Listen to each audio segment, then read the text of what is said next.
le toca colaborar y participar en este espacio y nos da mucho gusto recibirlo siempre al maestro Alfonso Zárate. Él es presidente del Grupo Consultor Interdisciplinario, una firma de estrategia y comunicación política, pero desde luego periodista. Él escribe Los usos del poder en el periódico El Universal todos los jueves y con nosotros también lo comparte. ¿Cómo estás, Alfonso? Bienvenido. Gracias, Pepe, bien. Bueno, yo creo que es el momento de hacer una reflexión sobre el estilo personal de gobernar del presidente de la República, Andrés Manuel López Obrador. ¿Qué nos está diciendo Acapulco de ese estilo personal de gobernar? Sí, me parece muy pertinente la pregunta, porque yo creo que los líderes se dimensionan en buena medida cuando enfrentan un desafío mayúsculo. Y en este caso, la tragedia en Acapulco es un enorme desafío que nos permitiría observar cuáles son las características de este gobierno y particularmente de este presidente. Partiría de reconocer que nos ha anunciado que piensa utilizar 15,000 millones de pesos del fideicomiso, de los fideicomisos del Poder Judicial, para canalizarlos a la atención de esta calamidad. Después, el diputado Mier, que es líder de la mayoría de Morena en Cámara de Diputados, dice que por qué no también 26,000 millones de pesos que tienen los organismos autónomos, para utilizarlos también con este propósito. Y desde luego yo me quedo pensando cómo es posible que en un país como México, que está ubicado geográficamente en una zona que lo hace vulnerable ante los desastres de muy diversa naturaleza, ciclones, plagas, inundaciones, es decir... Y temblores. Y desde luego temblores, sismos. Bueno, un país con estas características requeriría de tener una previsión que de alguna manera lo tuvo, entre otras cosas, con el Fondo de Desastres, que se estableció en 1996. La idea era tener un ahorro, un cúmulo de recursos que ante una emergencia pudieran disponerse con toda... Inmediatamente. Y entonces lo que hace el presidente es desaparece el Fonden. Lo desaparece como ha desaparecido tantísimos organismos. ¿Pero por qué lo desaparece? ¿Por qué la acusa que era una caja chica muy grande para beneficiar los bolsillos de los rateros de los regímenes anteriores? Y es un manejo político. Y eso es algo similar a la argumentación que dio en todos los casos. La corrupción está presente como uno de los sustentos de la desaparición del nuevo aeropuerto en Texcoco. Está en uno de los argumentos de la desaparición de más de 100 fideicomisos. Y la paradoja es que no hay una sola denuncia y que no hay una información que ofreció dar en las siguientes semanas sobre esa corrupción, pero finalmente se agenció de estos recursos. Y entonces, ¿qué está pasando ahora con Acapulco? Pues está pasando que el presidente quiere disponer de esos 15,000 millones del Poder Judicial y Mier de los 26,000 millones de los órganos autónomos. Es decir, están tratando de obtener recursos de donde los haya, cuando había una institución preparada, prevista para esto. Y eso me trae a colación lo siguiente, que esta actitud antiinstitucional del presidente y de este gobierno es uno de los rasgos que caracterizan con mayor precisión un fenómeno muy estudiado en las ciencias sociales, que es el populismo. Es decir, el populismo es un fenómeno, es un movimiento, es un líder que ha merecido la atención de la sociología política a lo largo de muchísimas décadas. A mí me tocó hace muchos años, como estudiante de la maestría en sociología política, hacer un ensayo sobre el populismo, que hoy revisé.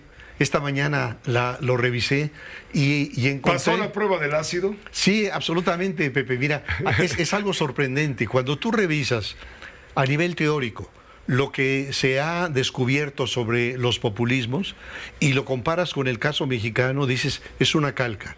Mencionaría algunos de los principales ingredientes. Número 1, lo encabeza un líder carismático.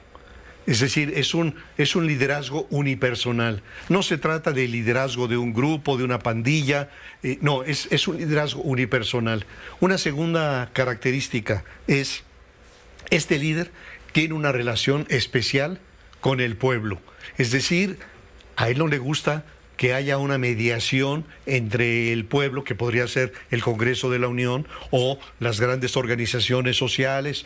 No, él quiere una comunicación directa con el pueblo. Entonces, este líder, el líder populista, ama las concentraciones, los grupos masivos, los diálogos plebiscitarios en donde se le pregunta a la gente, ¿están ustedes de acuerdo con? Y la gente en aclamación contesta sí. El populismo denuncia a las instituciones. El líder populista es un líder que señala que las instituciones operan en perjuicio del pueblo y en beneficio de una élite. Y desde luego el populismo siempre identifica a un adversario. Cuando se habla de populismo, se habla de un fenómeno que invoca permanentemente al pueblo. Es el pueblo en contra de su enemigo. En el caso, por ejemplo, de Argentina, el populismo identifica como su enemigo a la oligarquía. En el caso del nazismo, que es ubicado también como un fenómeno populista, su enemigo son los judíos. Entonces, en otros populismos, su enemigo es los ricos, la élite económica. ¿Qué otros rasgos tiene el populismo? El exceso en las promesas. Es decir, el líder populista construye una fantasía de promesa. ¿Qué pasa en el caso mexicano? Esa fantasía es la 4T. Entonces, el líder nos dice que no va a ser un gobierno más, que es un gobierno a la altura de Juárez, Madero. Es decir, él nos va a llevar a la tierra prometida. Ajá. Por eso le llama cuarta transformación, porque si la independencia fue la primera, la reforma la segunda, la revolución la tercera, él nos está llevando a la cuarta transformación.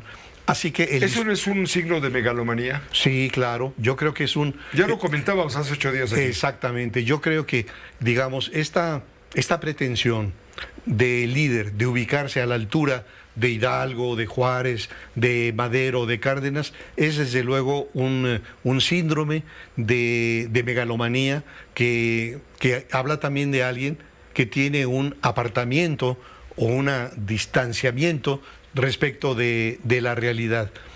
Otro rasgo... Yo no soy psiquiatra, pero ¿no esconde todo esto algún tipo de psicopatología? Sí, sin duda. Yo creo que cuando tú hablas con psiquiatras, con psicólogos sociales, te dicen que hay una serie de elementos que muestran una patología. Entonces, y lo curioso del fenómeno es que estos líderes pueden ser extraordinariamente seductores. Cuando nosotros hoy vemos en un documental un discurso de Benito Mussolini y nos enfatizamos en su mirada, es la mirada de un hombre perturbado. Pero ese hombre perturbado podía movilizar a millones de italianos, o el caso de Adolfo Hitler.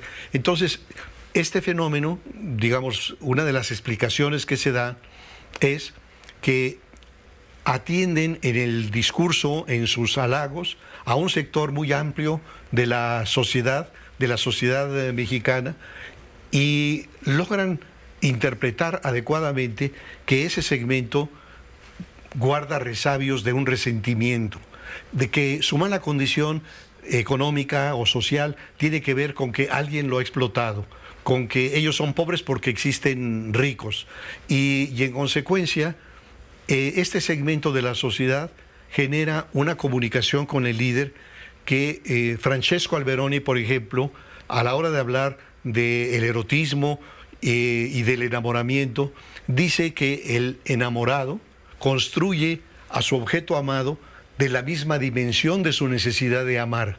Entonces, esto ocurre con el grueso de la sociedad, construyen a un líder del tamaño de su necesidad de amar. Entonces, concluyo diciendo, Pepe, que los líderes populistas en la historia, digamos lo mismo Perón, que a lo mejor Hugo Chávez, o Maduro, o Evo Morales, generan mucho desquiciamiento en sus políticas, porque sus políticas públicas suelen ser ocurrencias o decisiones temperamentales. La cancelación del nuevo aeropuerto, la construcción de Dos Bocas, es decir, salidas que no corresponden a un estudio de factibilidad, etcétera.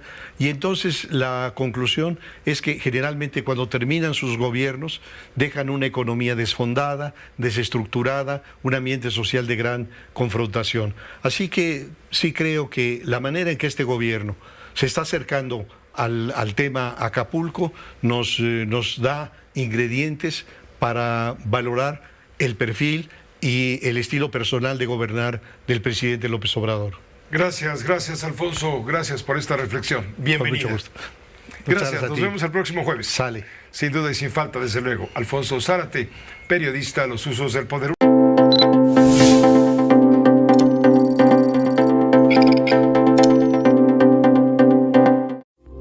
Esta fue una producción de Grupo Fórmula. Encuentra más contenido como este en radioformula.mx.